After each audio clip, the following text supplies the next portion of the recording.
कोटा शहर, जो मुख्यतः अपने शैक्षणिक संस्थानों और कोचिंग सेंटरों के लिए प्रसिद्ध है, एक समय के लिए एक भयानक कहानी का केंद्र बन गया था। यह कहानी उस समय की है जब कोटा में रहने वाला एक युवा छात्र आदित्य अपनी इंजीनियरिंग की तैयारी कर रहा था। आदित्य एक मेहनती और महत्वाकांक्षी छात्र था, जिसने अपने सपनों को साकार करने के लिए कोटा आने का निर्णय लिया था। उसने एक सस्ते से किराए के मकान में रहने का फैसला किया, जो शहर के बाहरी इलाके में स्थित था। मकान का किराया सस्ता होने के पीछे एक रहस्य था, जिसे मकान मालिक ने कभी नहीं बताया था। रातें जैसे ही गहरी होतीं, मकान में अजीब अजीब आवाज़ें सुनाई देने लगतीं।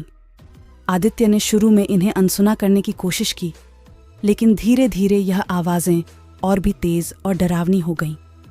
एक रात जब वह पढ़ाई कर रहा था, उसने महसूस किया कि कोई उसके पीछे खड़ा है।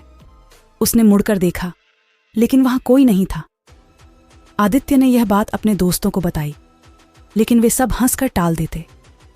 आदित्य ने खुद को समझाया कि यह उसकी कल्पना मात्र है, लेकिन जब रात को फिर से वही आवाज़ें आने लगीं, तो वह डर गया। उसने मकान मालिक से बात की, पर मकान मालिक ने उसे यह कहकर शांत कर दिया कि यह सिर्फ चूहों की आवाज़ें हैं। एक रात आदित्य ने फैसला किया कि वह इन आवाज़ों का सामना करेगा। उसने पूरे मकान की तलाशी ली, लेकिन कुछ भी असामान्य नहीं पाया। तभी अचानक उसे मकान के पुराने तहखाने का दरवाज़ा दिखाई दिया, जो हमेशा बंद रहता था।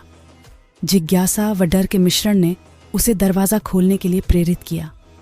तहखाने में प्रवेश करते ही उसे वहाँ एक पुरानी डायरी मिली।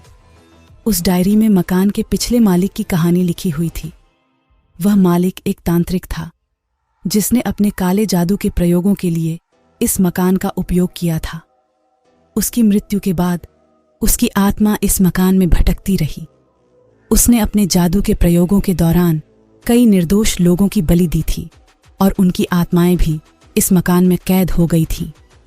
आदित्य को सच्चाई का पता चला और वह मकान छोड़ने का निर्णय किया, लेकिन अब वह आत्माएं उसे छोड़ने के लिए तैयार नहीं थीं। उसे मकान में बंद कर दिया गया और वह बुरी आत्माओं से घिर गया। उसने मदद के लिए चिल्लाना शुरू किया, लेकिन उसकी आवाज़ बाहर नहीं पहुंच सकी। अगली सुबह आदित्य का दोस्त उसे ढूंढने आया। उसने मकान का दरवाज़ा खुला पाया, लेकिन आदित्य का कोई पता नहीं चला। मकान के अंदर अजीब सन्नाटा था। दोस्त ने पुलिस को बुलाया, लेकिन उन्हें भी कुछ नहीं मिला। आदित्य का गायब होना एक रहस्य बन गया। कोटा में अब भी लोग इस मकान के पास जाने से डरते हैं। कहते हैं रात के सन्नाटे में उस मकान से अभी भी चीखों की आवाजें आती हैं। आदित्य की कहानी एक भयावह रहस्य बनकर रह गई, जिसे कोई सुलझा नहीं सका। मकान को अब भूतिया मकान के नाम से जाना जाता है, और वह अब भी लोगों के दिलों में डर और रहस्य का कारण बना हुआ है।